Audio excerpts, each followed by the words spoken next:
Hello students. तो इस video में हम बात करने वाले हैं जर्नल की, लेकिन टॉपिक जो है वो हमारा रहेगा what is account and generalising rule, या उसको दूसरे तरीके से कह सकते हैं the rules of debit and credit. तो देखिए, इस वीडियो में सबसे पहले मैंने क्या बताने की कोशिश की है, अकाउंट को बताने की कोशिश की है, क्योंकि जब कभी भी आप अकाउंटिंग करेंगे तो अकाउंट वर्ड जो है वो बहुत ही ज्यादा फ्रीक्वेंटली बार बार यूज किया जाएगा। तो आप सभी के लिए ये जान लेना बहुत जरूरी है कि अकाउंट अपने आप में क्या होता है, ठीक है। उसके बाद हम लोग बात करने वाले हैं जनरलाइजिंग रूल्स की, या rules of debit and credit भी उसको कहते हैं। इससे पहले कि मैं वीडियो आगे शुरू करूं, दो चीजें मैं आप लोगों से कहना चाहता हूं। अगर आपने इससे पहले वाला वीडियो जो कि types of accounts traditional rule classification के अकॉर्डिंग किया गया है, इससे पहले कि मैं वीडियो आगे शुरू करूं, आप लोगों से दो चीजें मैं कहना चाहता हूं। पहला तो ये कि इससे पहला वाला जो वीडियो है उसमें मैंने अकाउंट्स का क्लासिफिकेशन यानी उसके टाइप्स बताए हैं ट्रेडिशनल रूल्स के अकॉर्डिंग। अगर उस वीडियो को आपने नहीं देखा है तो प्लीज जाकर के देख लीजिए। अगर उस वीडियो को आप ध्यान से देख लेते हैं तो आपको इस वीडियो को समझने में बहुत ज्यादा आसानी होगी। और चूंकि हम प्रैक्टिकल पार्ट पर अब आ गए हैं तो वो वीडियो आपको देख लेना बहुत ही ज्यादा जरूरी है। दूसरी बात ये है कि देखिए, जर्नल जो है बहुत ही ज्यादा इंपॉर्टेंट चैप्टर है 11th के अकाउंटिंग का। अगर आप इसको सीख लेते हैं यानी 50% अकाउंटिंग आपकी हो गई, और आपको ये रूल्स जो है वो एमकॉम तक पीछा नहीं छोड़ने वाले हैं, वहां तक आपको ये रूल्स अप्लाई करने हैं। तो इसलिए इसको अच्छे से समझ लेना, सीख लेना बहुत ज्यादा जरूरी है। तो चलिए हम बढ़ते हैं आगे। What is account? तो अकाउंट क्या है इसके बारे में देख लेते हैं। क्या कहता है कि अकाउंट इन अकाउंटिंग, अकाउंट का मतलब अकाउंटिंग में, अकाउंट का दूसरी जगह पे हो सकता है कोई और मतलब हो, लेकिन अकाउंटिंग में अकाउंट का क्या मतलब है? Refers to a specific record, है ना, एक विशेष रिकॉर्ड की तरफ ये इशारा करता है, और कैटेगरी यानी कि ग्रुपिंग की तरफ ये इशारा करता है। Use to track and organise financial information, जिसका इस्तेमाल किस लिए किया जाता है? ट्रैक करने के लिए। ट्रैक करने का मतलब क्या हुआ? कब कौन सी चीज हुई, कब कौन सी चीज घटी, कब कौन सी चीज बढ़ी, इसका मतलब हो गया track. And organise financial information, जो भी वित्तीय जानकारी है, फाइनेंशियल इंफॉर्मेशन है, उसको ऑर्गेनाइज करने के लिए यानी सिस्टमैटिक वे में उसको रखने के लिए अकाउंट को यूज किया जाता है।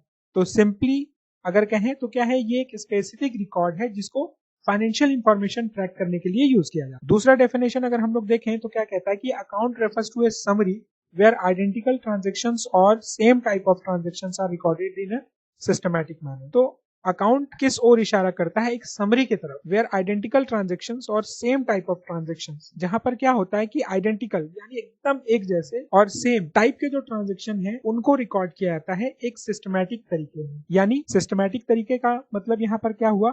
अकाउंटिंग के रूल्स को फॉलो करते हुए, जर्नल के रूल्स को फॉलो करते हुए रिकॉर्ड किया जाता है जिस जगह पर, उसको क्या कहा जाता है? अकाउंट कहा जाता है। एग्जाम्पल मैंने यहाँ पर लिया है जैसे कैश का खाता, सेल्स का खाता, परचेजेस का खाता, एसेट्स का खाता और सैलरी का खाता। तो ये तो क्या कॉन्सेप्चुअल आइडिया था, जहां पर मैंने थ्योरी के बारे में आपको बताया कि अकाउंट अपने आप में क्या होता है। लेकिन आपकी अंडरस्टैंडिंग को पूरा करने के लिए एक सैंपल भी मैंने यहाँ पर अकाउंट्स का रखा है, जिसके माध्यम से मैं आप लोगों को बताऊंगा कि अकाउंट किस तरीके का होता है और वो काम क्या करता है। देखिए, यहाँ पर एक कैश का खाता है, कैश का खाता है, और ये क्या बता रहा है कि बिजनेस के पास कैश कैपिटल से आया और सेल्स से आया 80,000 और 15,000, और वो गया कहाँ पर? फर्नीचर खरीदा गया 10,000 का, माल खरीदा गया 20,000 का, रेंट दिया गया 5,000 का, और इस तरीके से बैलेंस जो है कैश के अकाउंट में 60,000 के पड़े हुए हैं। ठीक है, तो ये एक कैश का अकाउंट हो गया, और इसी तरीके से बाकी के अकाउंट्स होंगे।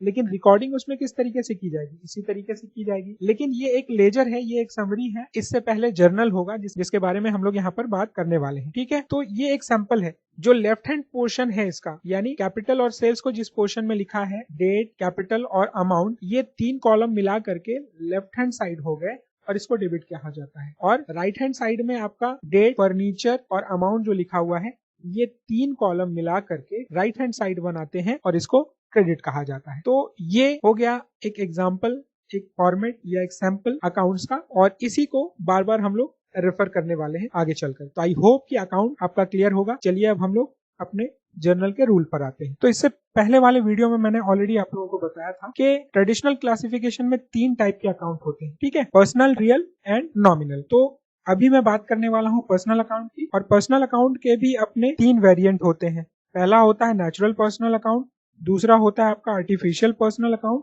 और तीसरा होता है आपका रिप्रेजेंटेटिव पर्सनल अकाउंट। इससे पहले कि हम natural personal, artificial personal, representative personal को एक्सप्लेन करें, हम पहले पर्सनल अकाउंट को समझ लेते हैं कि पर्सनल अकाउंट अपने आप में क्या। Personal account in accounting pertains to individual entities or organization with whom a business has financial transactions. These tracks amount owed to or receivable from external part. तो पर्सनल अकाउंट वो सारे account जो किसी संस्था से संबंधित है ना, एंटिटी से, बिजनेस से संबंधित है या किसी भी तरीके के संगठन से संबंधित है, with whom a business has financial transaction, जिनके साथ बिजनेस का व्यवसायिक लेन देन है, पैसे का लेन देन है या सामान का लेन देन है। These track amount owed or receivable from these external entities. और ये पर्सनल अकाउंट क्या बताते हैं कि किस व्यक्ति से कितना पैसा लेना है और किस व्यक्ति को कितना पैसा देना है। तो ये सिंपल डेफिनेशन था पर्सनल अकाउंट का। जैसे राम का खाता, किसी कॉलेज का खाता, किसी बैंक का खाता है ना, किसी क्लब का खाता, वो क्या हो गए, एक व्यक्ति की तरह ही हो गए जिनके साथ बिजनेस का लेन देन होता है। तो चलिए अब इसके वेरिएंट की तरफ हम लोग बढ़ते हैं आगे और देखते हैं। पहला है नेचुरल पर्सनल अकाउंट। तो ये नेचुरल पर्सनल अकाउंट देखिए क्या होता है। A natural personal account refers to an individual, a natural personal account refers to an individual's financial record tracking personal transaction and balances. एक नेचुरल पर्सनल अकाउंट किस तरफ इशारा करता है, एक इंडिविजुअल के साथ जो लेन देन होता है, किसी व्यक्ति के साथ लेन देन होता है, उसके साथ जो भी लेन देन किए गए हैं और बैलेंस जो बचा हुआ है उसको जो खाता बताता है वो नेचुरल पर्सनल अकाउंट कहलाता है। एग्जाम्पल अगर हम लोग लें यहाँ पे तो राम का खाता, मोहन का खाता, सीता का खाता। दूसरा जो पर्सनल अकाउंट का टाइप है वो है artificial personal account. Artificial personal account are created to record transaction involving non-human entities such as organization. तो इसमें क्या हो जाता है, जितने भी तरीके की संस्थाएं हैं जो व्यक्ति नहीं है, चलता फिरता व्यक्ति नहीं है, जैसे कोई कॉलेज हो गया, कोई हॉस्पिटल हो गया, है ना, ऑर्गेनाइजेशन, संस्थाएं, वो उनके साथ उनके खाते जो होते हैं वो क्या कहलाते हैं, आर्टिफिशियल पर्सनल अकाउंट। यहाँ पर एग्जाम्पल भी मैंने दिया है कि जैसे शांति traders account, Jagat Lal and sons account, Satyam brothers account, और इसी तरीके से कोई भी संस्था वहां पर हो सकती है, लेकिन वो एक व्यक्ति नहीं होनी चाहिए। जो नेक्स्ट वेरिएंट है हमारा वो है representative personal account. Representative personal में क्या होता है, जब पर्सनल अकाउंट और आर्टिफिशियल पर्सनल अकाउंट में ग्रुपिंग हो जाती है, यानी कि जब एक व्यक्ति नहीं कई सारे व्यक्ति का खाता एक साथ बनाया जाता है तो वो रिप्रेजेंटेटिव हो जाता है। उसमें हो सकता है कि एक दो आर्टिफिशियल के हो और एक दो नेचुरल के हो सकता है सिर्फ उसमें नेचुरल पर्सन के ही हो सकता है उसमें सिर्फ आर्टिफिशियल पर्सनल वाले ही हो, लेकिन ये दोनों का मिक्सचर रहता है और इंडिविजुअली भी रह सकता है। बट ये एक के बारे में नहीं बताएगा, ये कई लोगों के बारे में बताएगा। वही यहाँ पर कहता है कि representative personal account in accounting is used to summarise the financial transaction of a group of similar individual और एंटिटीज। तो personal representative personal account use किया जाता है फाइनेंशियल ट्रांजैक्शन को समराइज करने के लिए, जो कि एक व्यक्ति नहीं बल्कि कई व्यक्तियों के साथ एक साथ जो ट्रांजैक्शन किया गया है उसको रिकॉर्ड करने के लिए। जैसे आउटस्टैंडिंग सैलरी, बकाया सैलरी है, तो बकाया सैलरी किसी एक की तो नहीं होगी, कई लोगों की बकाया सैलरी होगी, तो यहाँ पर एक पर्सन नहीं रहा, कई सारे ग्रुप हो गए। प्रिपेयर्ड रेंट, किसी को रेंट पे कर दिया एडवांस में, तो एक लोगों को नहीं, यहाँ पर हो सकता है कई लोगों को एडवांस में भुगतान कर दिया गया हो। ठीक है, तो पर्सनल अकाउंट के 3 वेरिएंट हैं और जो पर्सनल अकाउंट का रूल क्या कहता है कि debit the receiver and credit the giver. देखिए ये गोल्डन रूल्स कहलाते हैं, जो पर्सनल, रियल एंड नॉमिनल के जो रूल्स हैं, तो इनको आप बहुत अच्छे से याद रखेंगे। क्या कहता है, debit the receiver and credit the giver. अगर बिजनेस ने किसी से कुछ प्राप्त किया है तो उसके खाते को क्या किया जाएगा, डेबिट किया जाएगा। और बिजनेस को अगर किसी व्यक्ति ने कुछ दिया है, वो व्यक्ति नेचुरल भी हो सकता है, आर्टिफिशियल भी हो सकता है और रिप्रेजेंटेटिव पर्सनल भी हो सकता है, तो उसको क्रेडिट किया जाएगा। एक बार फिर से मैं रिपीट कर दूं, अगर बिजनेस ने किसी से कुछ प्राप्त किया है तो उसका खाता डेबिट होगा, और बिजनेस को किसी ने अगर दिया है कुछ तो उसका खाता क्रेडिट किया जाएगा। तो ये तो हुआ रूल और टाइप्स। आइए अब हम इसके प्रैक्टिकल इम्प्लीकेशंस को देख लेते हैं कि ये आखिर में अप्लाई किस तरीके से किया जाता है। चलिए देखते हैं। देखिए ये है हमारा फॉर्मेट ऑफ जर्नल, जहां पर कुछ जर्नल एंट्रीज को मैंने रिकॉर्ड किया है। चूंकि हम लोग यहाँ पर अभी पर्सनल अकाउंट की बात कर रहे हैं, तो ये हुआ हमारा पर्सनल अकाउंट। कैपिटल अकाउंट एक पर्सनल अकाउंट है। क्यों पर्सनल अकाउंट है? क्योंकि हम लोगों को पता है कि बिजनेस में जब अकाउंटिंग की जाती है तो एक सेपरेट एंटिटी कॉन्सेप्ट के तहत की जाती है, यानी कि बिजनेस अलग और बिजनेस का मालिक दोनों अलग अलग व्यक्ति होते हैं अकाउंटिंग के पर्पज से। ठीक है, तो यहाँ पर आप देखेंगे कि मैंने कैपिटल अकाउंट को क्रेडिट किया है। क्यों क्रेडिट किया है? क्योंकि ये बिजनेस को देने वाला है, गिवर है। क्या देने वाला है? कैश जो आया है बिजनेस के पास उसको देने वाला कौन है? Natural person. ये कोई व्यक्ति ही रहा होगा, हो सकता है यहाँ पर राम, श्याम, मोहन, XYZ कुछ भी होगा, उसी का कैपिटल है। ये बिजनेस का अपना कैपिटल तो है नहीं, क्योंकि बिजनेस क्या है? एक नेचुरल पर्सन नहीं है, वो एक आर्टिफिशियल पर्सन है। तो इसलिए यहाँ पर मान लेते हैं कि ये राम का कैपिटल है, हालांकि राम को लिखना नहीं है अकाउंटिंग करते टाइम, बट मान लेते हैं कि यहाँ ये राम का कैपिटल है, तो राम क्या हो गया? एक नेचुरल पर्सनल अकाउंट हो गया। अब रूल हमारा क्या कहता है कि डेबिट द रिसीवर। अगर बिजनेस ने किसी से रिसीव किया है कुछ, तो उसके खाते को डेबिट करो। तो यहाँ पर बिजनेस ने रिसीव नहीं किया है, यहाँ पर बिजनेस को प्राप्त हुए हैं, बिजनेस को दिया गया है, और वो देने वाला कौन है? गिवर जो है वो राम का पूंजी खाता है, इसलिए इसको यहाँ पर क्रेडिट कर दिया गया। अब हम आकर के दूसरे आर्टिफिशियल देखिए, यहाँ पर हम देखते हैं ये 4 तारीख वाला ट्रांजेक्शन। तो यहाँ पर भी देखिएगा, यहाँ पर देखिएगा कि राम का जो खाता है वो क्रेडिट किया गया, और रूल वही रहने वाला है, debit the receiver and credit the giver. तो यहाँ पर जो खरीदारी हुई है, देने वाला कौन है? देने वाला तो राम है, इसलिए राम का खाता, गिवर्स का अकाउंट क्या किया गया है? क्रेडिट किया गया है as per rule credit the giver. क्योंकि परचेज हुई है तो कुछ सामान राम ने दिया होगा ना बिजनेस को, तो वो क्या कहलाया? राम। राम देने वाला कहलाया गिवर्स, और गिवर का खाता क्या किया जाता है?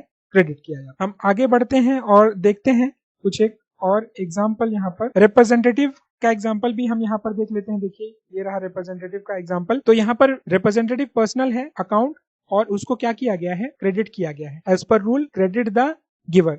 तो जैसा कि मैंने अभी थोड़ी देर पहले आप लोगों को बताया था कि देने वाले के खाते को क्या किया जाता है? क्रेडिट किया जाता है। गिवर्स का अकाउंट जो होता है वो क्रेडिट किया जाता है। तो यहाँ पर आप देखिए आउटस्टैंडिंग वेजेस है, तो ये वेजेस किसी एक आदमी को बकाया नहीं होगा, कई लोगों को मजदूरी बकाया होगी, यानी कई सारे लोग यहाँ पर हैं, ठीक है। इसलिए ये रिप्रेजेंटेटिव पर्सनल अकाउंट है, ठीक है, और वेजेस इनको दिया जाना है, ठीक है। तो इन्होंने कुछ अपनी सेवाएं दी है ना, बिजनेस को अपनी सेवाएं दी हैं, इसी के बदले उनको क्या किया जाना है? वेजेस का पेमेंट किया जाना है, ठीक है। अभी ये बकाया है, आउटस्टैंडिंग है, मैंने शॉर्टकट में ओएस लिख दिया है, लेकिन ये बिजनेस को देने वाले हैं ना, अपनी सेवाएं देने वाले, इसलिए इनके खाते को क्या किया गया है? क्रेडिट किया गया है। लास्ट ट्रांजैक्शन अगर हम लोग देखें तो यहाँ पर सन ट्रेडर्स अकाउंट क्या है? डेबिट किया गया है। सन ट्रेडर्स अकाउंट डेबिट किया गया है as per rule debit the receiver. जो माल की बिक्री हुई है उसको रिसीव करने वाला कौन है?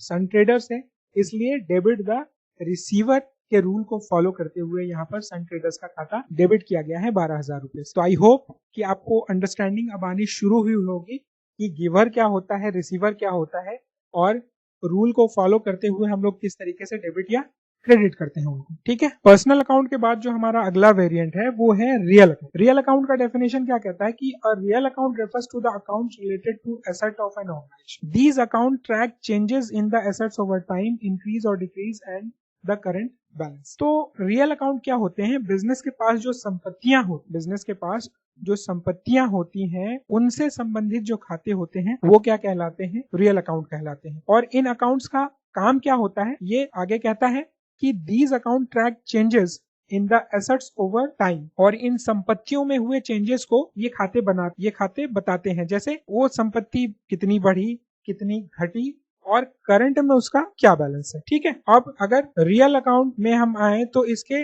2 वेरिएंट हैं। पहला है टेंजिबल रियल अकाउंट। इसके बारे में कहता है कि वैसी संपत्तियां which can be touch, seen, felt, has value and can be recorded, है ना। वैसी संपत्तियां जिनको छुआ और देखा जा सकता है, उनकी वैल्यू है अपनी, और उनका रिकॉर्ड भी किया जा सकता है, जैसे plant, machinery, building, furniture, computer, ETC। तो ये टेंजिबल रियल अकाउंट हो गए। और नेक्स्ट हमारा है वेरिएंट जो रियल अकाउंट का, that is intangible real account, which can not be seen, जो देखे नहीं जा सकते हैं, ना ही छुए जा सकते हैं, ना ही अनुभव किए जा सकते हैं, felt, but has value and can be recorded, लेकिन उनकी अपनी एक वैल्यू होती है और उनका रिकॉर्ड भी करना पॉसिबल होता है। इसमें आ जाते हैं गुडविल। जैसे आप जब मोबाइल खरीदना चाहते हैं तो किसी स्पेसिफिक ब्रांड का ही खरीदना चाहते हैं, ऐसा क्यों? क्योंकि उसका एक गुडविल बना हुआ है मार्केट में, उसका नाम है, उसका पहचान है। पेटेंट, एक टेक्नोलॉजी आपने खरीद ली तो वो टेक्नोलॉजी का कोई साइज नहीं होता है ना। पेटेंट का मतलब होता है आपने कोई नई टेक्निक बना ली, उसका रजिस्ट्रेशन करवा लिया और उसको किसी को बेच दिया। अब वो उस टेक्निक को यूज करके कुछ प्रोडक्ट बना रहा है, गाड़ी बना रहा है, हवाई जहाज बना रहा है, या जो कुछ भी, तो वो लाइसेंस जो मिला वो क्या होता है? जस्ट एक कागज का टुकड़ा होता है। उसका कोई शेप साइज तो नहीं होता है प्लांट मशीन बिल्डिंग की तरह। लाइसेंस गवर्नमेंट से मिलता है, उसका भी कोई शेप साइज नहीं होता है, ना ही आप उसको देख छू सकते हैं, जस्ट कागज का एक टुकड़ा होता है। तो ये इनटेंजिबल रियल अकाउंट कहलाते हैं, जिनको देखा छुआ और महसूस नहीं किया जा सकता है, लेकिन ये वैल्यूएबल होते हैं। ठीक है, अब इसका रूल क्या कहता है, देखिए यहाँ पर debit what comes in and credit what goes out. जो आता है उसको डेबिट करिए और जो जाता है उसको क्रेडिट करिए। तो ये था थ्योरेटिकल एक्सप्लेनेशन। अब मैं इसकी प्रैक्टिकल आपको दिखाता हूँ। यहाँ पर देखिए कैश क्या है, एक एसेट है और संपत्ति है। तो जब बिजनेसमैन ने बिजनेस में पूंजी लगाई तो बिजनेस के पास कैश आया है ना, इसीलिए इसको क्या किया गया है, डेबिट किया गया है कैश के अकाउंट को रूल फॉलो करते हुए। Debit what comes in, real account का रूल यही कहता है कि debit what comes in, credit what goes out. तो यहाँ पर दोनों ही लेन देन का एक्सप्लेनेशन हम लोगों को मिल गया कि एक हमारा कैश जो है वो रियल अकाउंट है, कैपिटल है वो नेचुरल पर्सनल है। ठीक है, तो कैश का रूल क्या कहता है, debit what comes in, business में कैश आया है इसलिए उसको डेबिट कर दिया गया है। और कैपिटल जो है वो नेचुरल पर्सनल है, इसका रूल क्या कहता है कि debit the receiver and credit the giver. तो बिजनेस को कैश देने वाला कौन है, व्यवसाय का मालिक, और ये पूंजी जो है व्यवसाय के मालिक की है, जो कि एक नेचुरल पर्सनल है, और वो गिवर है इसलिए उसके खाते को क्रेडिट किया गया है। ठीक है, आगे हम लोग देख लेते हैं। फिर यहाँ पर आप देख सकते हैं ये एंट्री की गई है, बिक्री की गई है नगद। तो बिजनेस के पास कैश आया है, तो रूल फॉलो करते हुए debit what comes in, cash आया है इसलिए उसको डेबिट किया गया है। ठीक है, फिर यहाँ पर आप देखें सेल हुई अगेन 5 तारीख को, तो यहाँ पर भी कैश आया है बिजनेस में, इसलिए कैश के खाते को डेबिट कर दिया गया है क्योंकि कैश रियल अकाउंट है। अब देखिए यहाँ पर 6 तारीख को आप देखें तो कैश को डेबिट नहीं किया गया है बल्कि क्रेडिट किया गया है, क्योंकि रेंट का पेमेंट यहाँ पर कर दिया जा रहा है बिजनेस के द्वारा, तो कैश उसके पास से चला जा रहा है। इसलिए रूल को फॉलो करते हुए कि debit what comes in, credit what goes out. तो ये कैश यहाँ पर चला गया है बिजनेस से, गोज आउट, इसलिए उसको क्रेडिट कर दिया गया है। फिर आगे देखेंगे तो देखिए एक मशीन जो है वो एक संपत्ति है, बिजनेस के पास आई है, इसलिए डेबिट व्हाट कम्स इन के रूल को फॉलो करते हुए उसको डेबिट कर दिया गया है। लेकिन मशीन आई, उसके बदले में कैश चला गया, तो कैश चला गया तो क्रेडिट व्हाट गोज आउट के रूल को फॉलो करते हुए यहाँ पर इसको क्या कर दिया गया है, क्रेडिट कर दिया गया है। फिर यहाँ पर आप देखेंगे पेटेंट अगेन एक संपत्ति है और ये बिजनेस में आया है, इसलिए डेबिट व्हाट कम्स इन के रूल को फॉलो करते हुए उसको डेबिट कर दिया गया है। और पेटेंट के बदले में कैश चला गया है बिजनेस से, इसलिए कैश को क्रेडिट किया गया है। तो आई होप रियल अकाउंट के रूल को समझने में आप बहुत ज्यादा दिक्कत नहीं हुई होगी। अब हम लोग अपने लास्ट वेरिएंट की ओर चलते हैं, जो कि है नॉमिनल अकाउंट। अब नॉमिनल अकाउंट क्या है, nominal account also known as income statement account or temporary account in accounting that track revenue expenses gain losses over specific period. Nominal account क्या है, इनकम स्टेटमेंट अकाउंट, क्योंकि ये income और expenses से related होते हैं मोस्टली, तो इनको इनकम स्टेटमेंट में दिखाया जाता है, इसलिए इनको इनकम स्टेटमेंट अकाउंट भी कहा जाता है। इनकम एक तरफ कर दिए और एक्सपेंसेस एक तरफ कर दिए, अगर एक्सपेंसेस ज्यादा है तो लॉस होगा, इनकम ज्यादा है एक्सपेंसेस से तो क्या होगी, प्रॉफिट होगी। Or temporary accounts in accounting that track revenue gain losses over specific period. Temporary account इसलिए है क्योंकि साल के अंत में इन खातों को बंद कर दिया जाता है और सभी को इनकम स्टेटमेंट में ले जाया जाता है प्रॉफिट या लॉस निकालने के लिए। They are closed at the end of each accounting period to determine net profit and loss. वही यहाँ पर कह रहा है आगे कि उनको क्लोज इसलिए किया जाता है ताकि वर्ष के अंत में प्रॉफिट एंड लॉस बिजनेस में कितनी हुई है उसका पता लगाया जा सकता। तो नॉमिनल अकाउंट के 4 वेरिएंट है मेनली। लॉसेस, अब लॉसेस में आगे आपका ऑपरेटिंग लॉसेस यानी बिजनेस से जो लॉस हुआ बिजनेस को चलाने से, वो bad debts, loss on sale of assets, loss by accident और इन्वेंट्री रिटर्न डाउन, यानी जो माल आप लेकर के आए थे उसकी मार्केट वैल्यू घट गई तो उसको कहा जाता है inventory return down. Next variant जो है हमारा वो है एक्सपेंसेस का, यानी व्यवसाय को चलाने में जो खर्चे हुए, जैसे सैलरीज, वेजेस, रेंट, यूटिलिटीज में आगे आपका इलेक्ट्रिसिटी, वाटर, ठीक है, ऑफिस सप्लाईज यानी इंक, पेन, पेजेस, मेंटेनेंस यानी रिपेयर में जो खर्चे होंगे वो। नेक्स्ट आता है हमारा इनकम।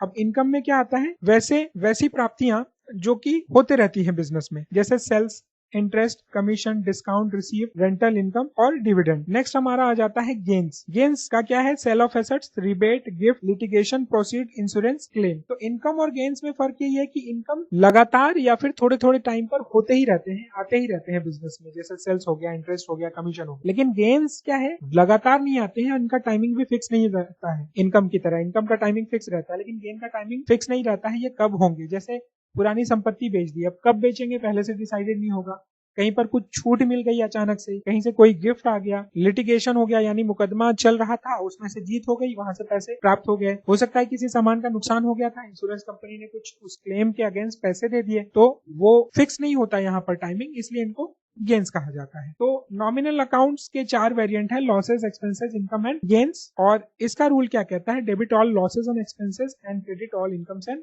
गेन।